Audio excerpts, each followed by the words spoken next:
Vamos a volver a hablar de economía, aunque lo estamos haciendo desde que comenzamos el programa. Les decía, con una mesa, con un empresario, Víctor Fera, gracias por venir.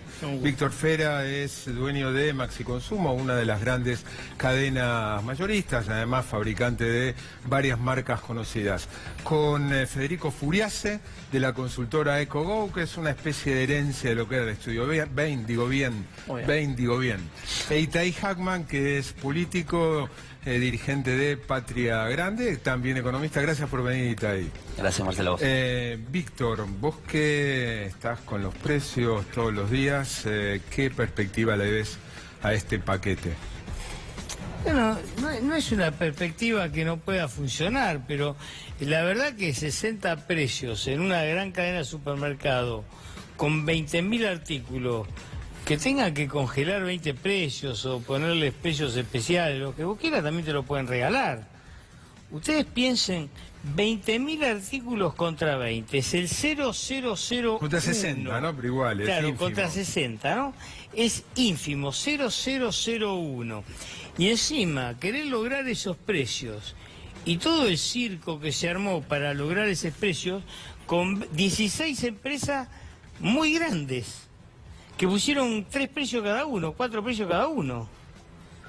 La verdad que hasta me parece que ha sido un movimiento tan grande para nada, porque en una casa familiar esto no va a incidir, porque de hecho, si vos vas a Maxi Consumo, vas a encontrar todos los productos esos o sustitutos de esos productos con 40% de diferencia. ¿Hacia abajo o hacia arriba? Abajo, hacia abajo.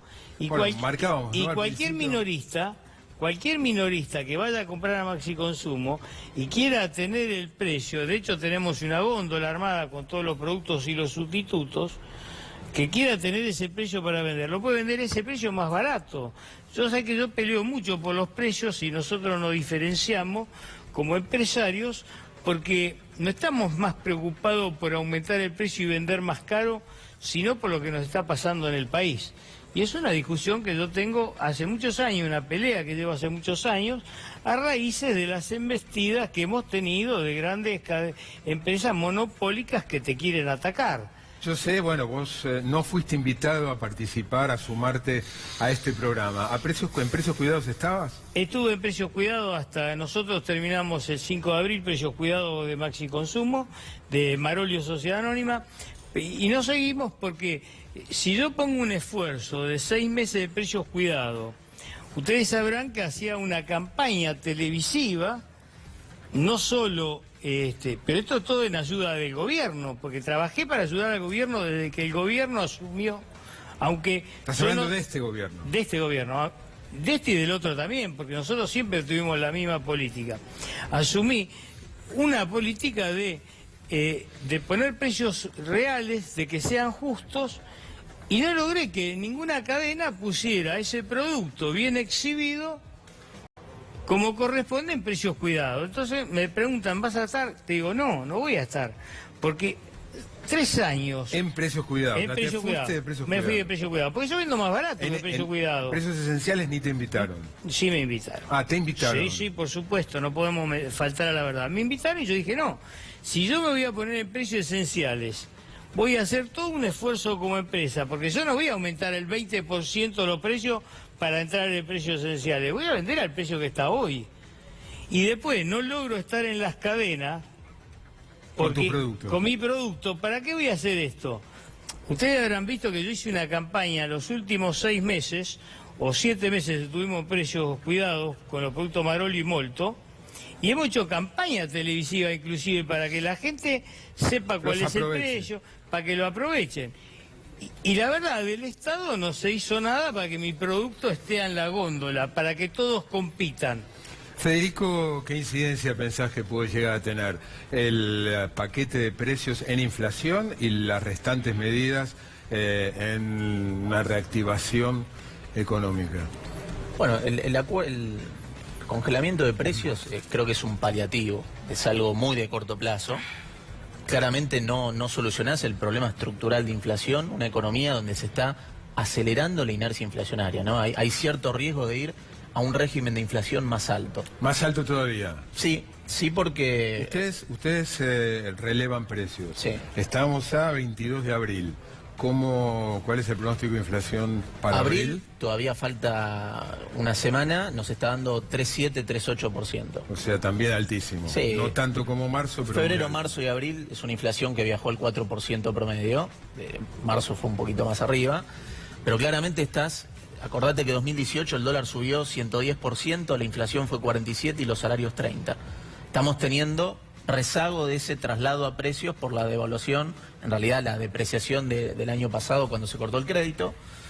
Claramente es otro contexto, ¿no? El Banco Central está teniendo un orden monetario, se está tratando de bajar el déficit fiscal, pero todavía eso no generó credibilidad y la demanda de dinero se está cayendo, es decir, estás contrayendo la oferta monetaria, pero la demanda de dinero está cayendo, que es la contrapartida de que esa inercia inflacionaria se está acelerando.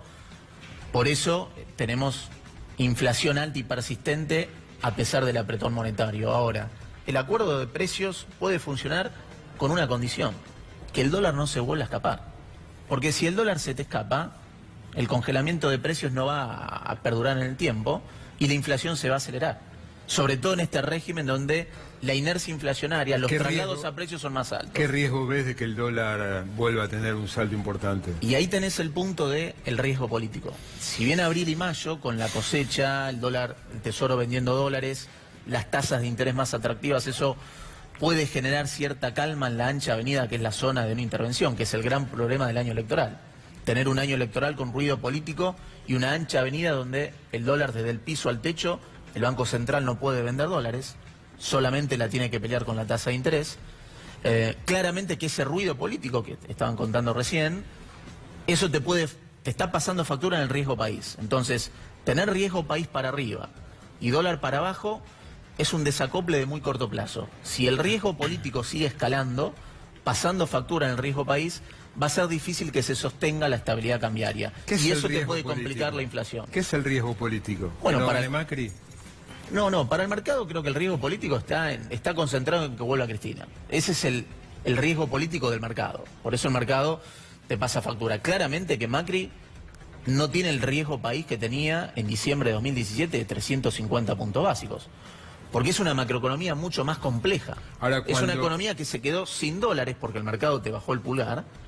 Y el problema estructural es que ir a un dólar más alto para resolver el desequilibrio externo y tener más exportaciones te complica dos frentes.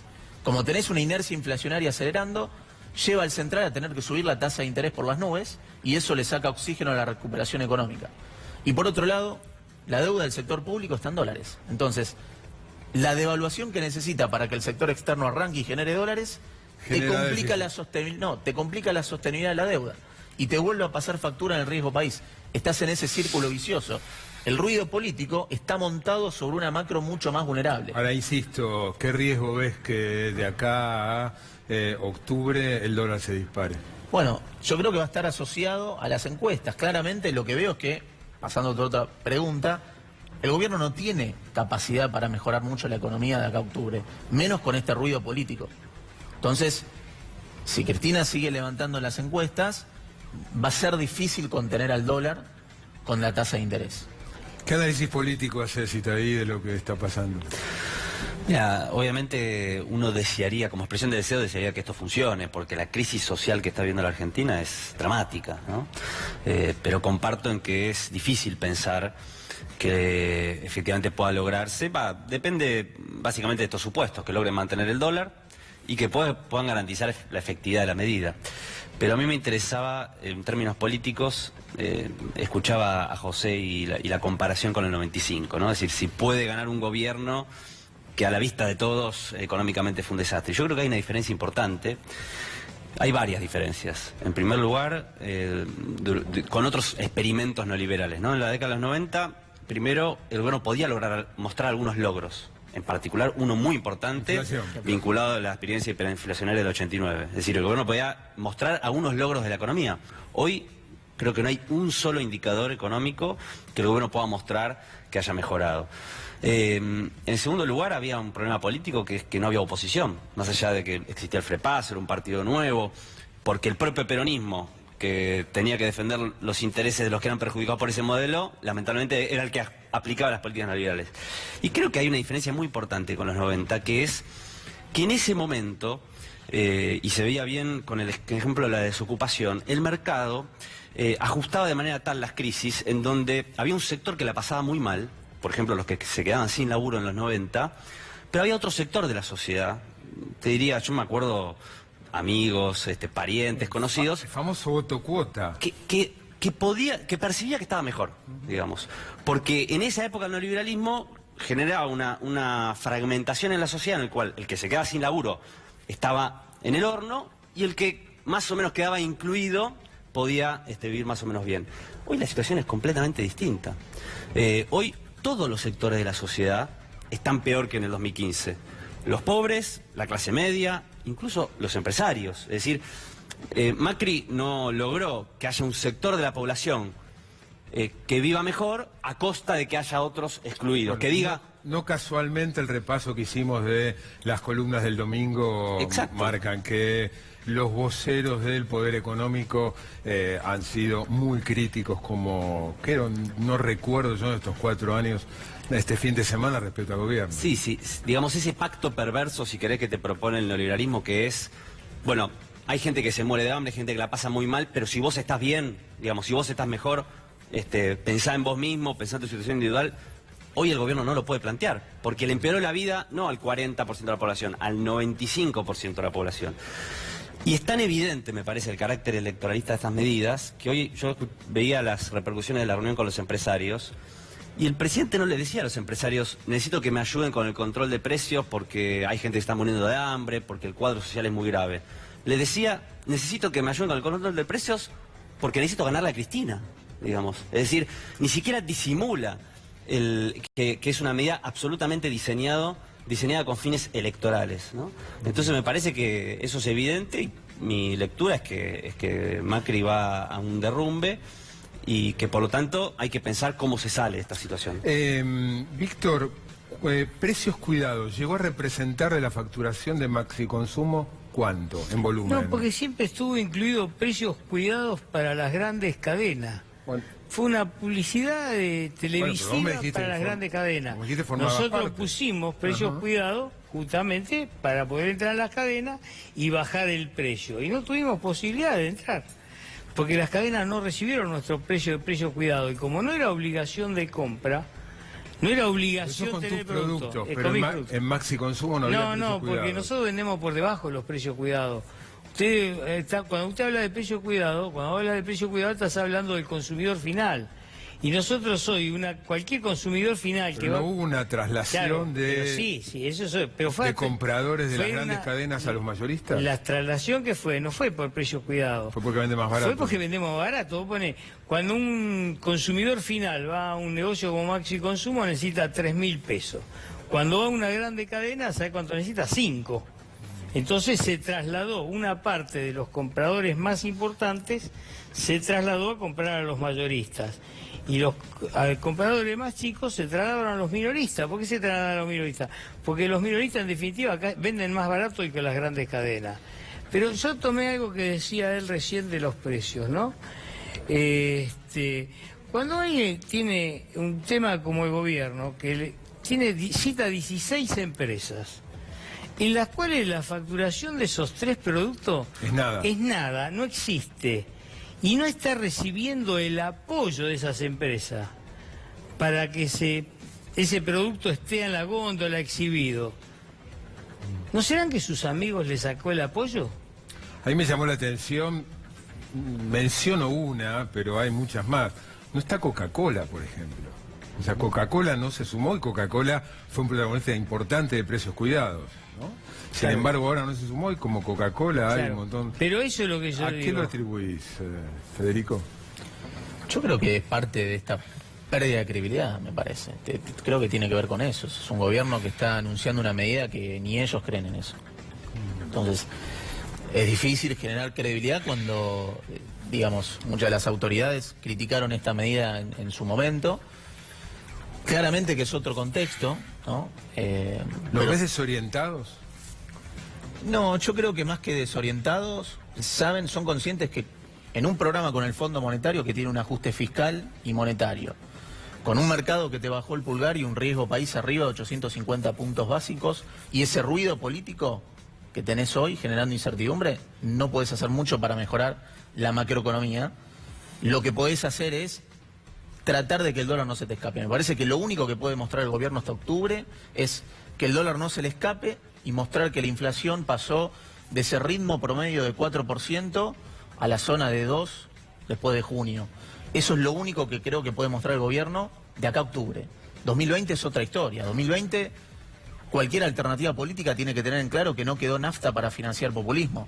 No podés darle a la maquinita, no podés usar reservas del Banco Central, no podés subir impuestos. Entonces, lo que pase en 2020 en adelante va a tener que ser un consenso político que vaya hacia un régimen, digamos, continuar con lo que es el ajuste fiscal, el equilibrio fiscal, para no tener problema con la sostenibilidad de la deuda, mantener un orden monetario para que esta inercia inflacionaria no sigas escalando un régimen de inflación más alta, y necesitas ese consenso político que a partir de eso te baje el riesgo país y empieces a tener crédito de vuelta. Por último, eso es lo que dijo Federico Itaí, Patria Grande forma parte del mundo kirchnerista, ¿no? Detrás se supone, la candidatura de Cristina. En caso de ganar, ¿van a hacer lo que Federico está sugiriendo? ¿Algo parecido a eso? No creo en la teoría del cuco, ¿no? Que se instala, el propio gobierno lo quiere instalar como una forma de justificar su propio fracaso económico. Es decir, ellos llevaron el riesgo de país a más de 800 puntos y buscan una explicación para indilgarle eso al supuesto miedo de que gane Cristina. Yo creo que el 10 de diciembre va a asumir un nuevo gobierno que va a tener carácter popular y que, como todo gobierno popular, va a tener la capacidad de construir los consensos y el diálogo con todos los sectores para tratar de sacar a la Argentina de esta situación.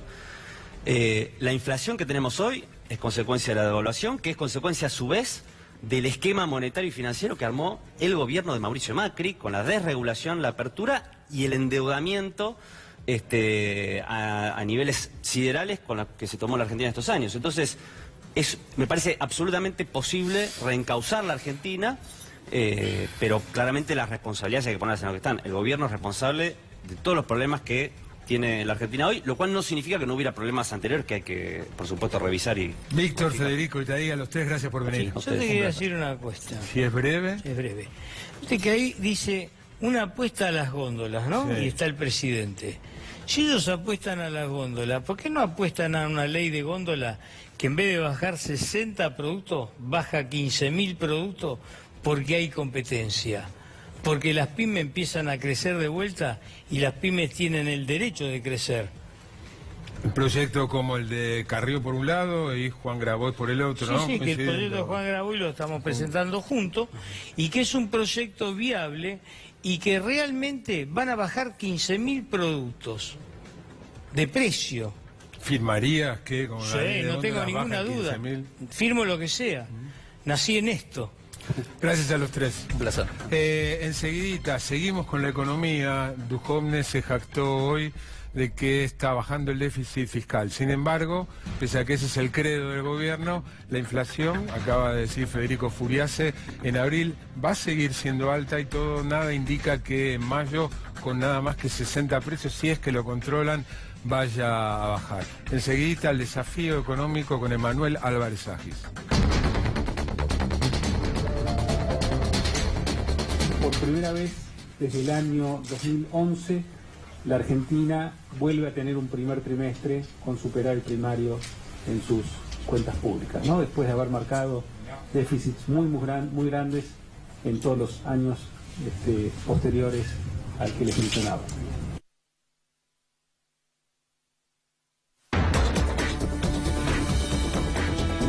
Ahí lo escuchábamos en conferencia de prensa hoy. Nicolás Duhovne sobrecumplió el compromiso con el Fondo Monetario. Viene gastando cada vez menos y el déficit primario, sin contar lo que se paga por la deuda externa, está bajando. Sin embargo, como les digo, la inflación para arriba. Muy buenas noches, Emanuel. Buenas noches, Marcelo. Hoy vamos a tratar de ayudar un poco al gobierno. Hoy lo vas a... En esta meta de generosamente. De déficit cero, sí, pongámosle ese adjetivo, si querés. ¿Por qué? Porque creemos que el camino hacia el déficit cero que está tomando el gobierno, cuando lo tomó y el fondo marcó ese camino, el camino era bastante distinto al que hoy se está terminando de delinear. ¿En qué sentido? En el sentido de que el fondo pensaba que esta economía iba a ser muy diferente y eso, ahora un ratito vamos a ver cómo afecta específicamente al déficit, con una cuestión muy sencilla que ni siquiera es una discusión teórica, sino simplemente aritmética. Pero primero déjame poner en perspectiva lo que estamos intentando hacer, que es alcanzar déficit cero. En la primera placa lo que vamos a ver es la historia de los últimos 58 años. Podríamos haber traído más, la verdad que más o menos este ratio se mantiene. Fíjate, ese es el resultado primario. Cuando es rojo es déficit, cuando es verde es superávit.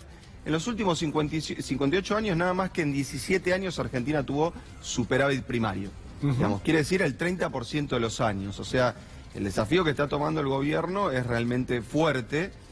Y la economía argentina no se ha caracterizado por generar superávit sistemáticos, solo en una partecita que es 2003-2007, donde combina, digamos, básicamente dos cosas. Precios de la soja muy altos. 600 dólares, el doble que hoy, ¿no? Más o economía creciendo y retenciones en su pico en respecto de la alícuota. Entonces, esa economía... Eso es lo que ven en verde, ¿no? Exacto. Los primeros años del kirchnerismo. Esa economía que tenía un déficit primario en torno al 3.5...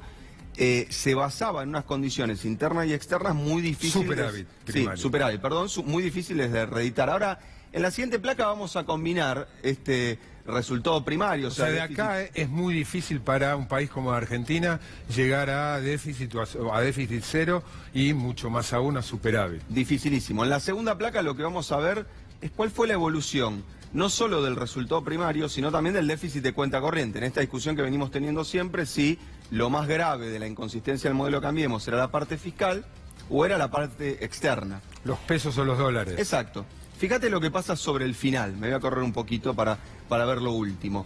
Fíjate, la negra que se transforma en amarilla es cómo Cambiemos deteriora el déficit externo, llegando al punto de en 2018 tener un déficit de 5 puntos del producto, que es muy alto. Eso es la diferencia entre los dólares que ingresan y los dólares que egresan. Por operaciones corrientes, digamos, exportaciones, importaciones, intereses y remisión de utilidades. Ahora, fíjate la roja es el resultado primario. Y esto me parece que da para pensar. Cambiemos, después de un leve deterioro del déficit fiscal, no paró de recortar el déficit fiscal. O sea, el déficit fiscal efectivamente tiene una trayectoria de reducción. Y así todo, cuando estaba en mínimos como en 2018... O sea, se está acercando al déficit cero. Aún así, la economía voló por el aire y la inflación se aceleró. O sea, que yo tendería a pensar que es más importante mirar la externa que el déficit fiscal. Ahora, vamos en la siguiente placa a entrar al punto de hoy. ¿Qué nos decía el fondo sobre esta economía? Bueno, el fondo, cuando firmamos el acuerdo 9 de mayo del año pasado... El primero. Sí, 9 de mayo del año pasado, una fecha importantísima, básicamente, porque nació un economista brillante, el 9 de mayo de 1981. ¿Qué se llama? No voy a decir quién es. Fíjate, el producto tendría... Bueno, yo no dije quién era. El producto tendría que haber estado, según ese acuerdo con el fondo... Tengo que agendarme para el regalo. Fue una directa para eso. Hoy tendría que estar 2% arriba del punto de partida. El fondo nos decía, en 2018 no van a caer y en 2019 van a crecer. Fíjate lo que pasó en este mismo gráfico, en la siguiente placa, lo que pasó en la realidad. El producto, de acuerdo a las estimaciones del mercado, va a quedar 5 puntos abajo. En lugar de 2 arriba, una diferencia de 7 puntos que es una enormidad. ¿Por qué es importante esto? En la próxima placa te vamos a tomar examen. ¿A mí? Sí. Ajá. No podés mirar el wall. Vamos a la próxima placa simplemente para hacer cuentas. Simplemente para hacer cuentas. 100 dividido 1. 100. 100 dividido 10. 10. 100 dividido 100. 1. 100 dividido 1000. 0,10. Perfecto. 100 dividido 1.000.000. O sea, algo muy chiquito. Muy chiquito. O sea, a medida que vos... Espectacular, yo no lo hubiese pasado. A medida que vos aumentás el divisor, sí, el resultado se achica. Sí. Bueno, vamos en la siguiente placa a ver por qué el fondo nos planteó un camino que no era el que nosotros estábamos pensando. ¿Qué vimos recién? Que el PBI, en vez de agrandarse, se achicó. Entonces, ¿cuál es el problema que enfrenta el gobierno? Para el mismo tamaño del déficit fiscal, en plata, suponete 100.000 millones de pesos de déficit, una cosa es si vos lo comparás contra un PBI chiquito, y entonces esa división te va a dar un resultado muy alto, o sea, un déficit muy alto, Y otra cosa es si lo comparás con un PBI muy grande, lo cual te va a licuar ese valor. Como el PBI cayó, el déficit es Como el mayor. PBI cae, el esfuerzo que tenés que hacer en términos de gastos es cada vez más grande porque tu base de comparación es una economía que se está achicando. Esto es un pifie del fondo. O sea, el fondo dijo la economía va a crecer. Y cuando el fondo dijo eso, dijo como la economía va a crecer, alcancen déficit cero en 2020. Cuando pasaron cosas y la economía empezó a no crecer sino a caer, el fondo dijo alcancen el déficit cero en 2019. Entonces, razonablemente el gobierno le podría decir al fondo, mirá, tu camino era un camino de Incoherente. crecimiento. Claro. En un camino de crecimiento yo podría hacer el esfuerzo de ajustar. En un camino barranca abajo, pedirme a que ajuste es necesariamente llevar a la economía un estrés muy alto. Libro de recomendación. La economía argentina actual, que no es actual porque es un libro del 99, hecho por el Consejo de Investigaciones de la UIA, que reúne a un montón de economistas que estuvieron discutiendo desde el 92 hasta el 98.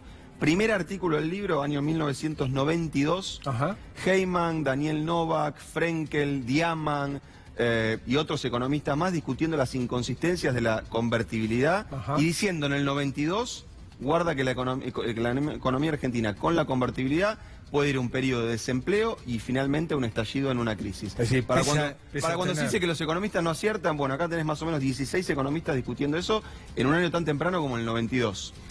Gracias, Emanuel. Gracias a vos. Vamos a pasar ahora a un tema también económico, pero sectorial. El jueves se inaugura la Feria del Libro, la feria anual. Y el libro, los libros, la industria del libro, los escritores van a tener su feria. ¿En qué contexto? En un contexto de crisis. Unos breves auspicios y Claudio Martínez con el informe.